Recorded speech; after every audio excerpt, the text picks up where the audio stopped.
লক্ষ্মীপুর জেলায় মাদক দ্রব্যের অপব্যবহার ও অবৈধ পাচার বিরুদ্ধে আন্তর্জাতিক দিবস পালিত হয় গত রোববার 14 জুলাই। জেলা প্রশাসকের কার্যালয়ের সামনে বেলুন উড়িয়ে একটি শোভাযাত্রা বের করা হয়। পরবর্তীতে জেলা প্রশাসকের সম্মেলন কক্ষে মাদকদ্রব্য নিয়ন্ত্রণ অধিদপ্তর লক্ষ্মীপুর জেলা কার্যালয়ের আয়োজনে আলোচনা সভা অনুষ্ঠিত হয়।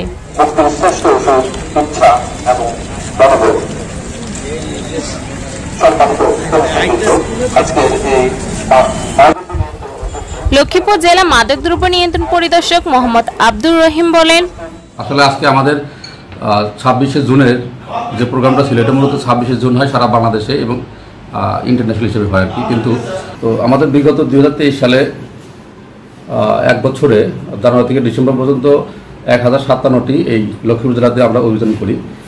সেই অভিযানে আমাদের উদ্ধারকৃত মামলার সংখ্যা হচ্ছে 205টা।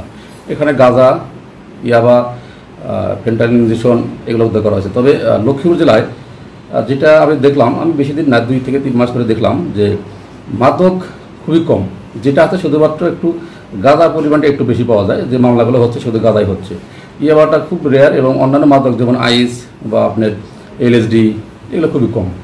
তো তারপর চেষ্টা করতেছি আমরা আপনাদের লক্ষ্মীপুরকে সুন্দর এবং মাদক থেকে মুক্ত রাখার জন্য আমাদের অভিযান চলছে এবং আমরা চেষ্টা করতেছি।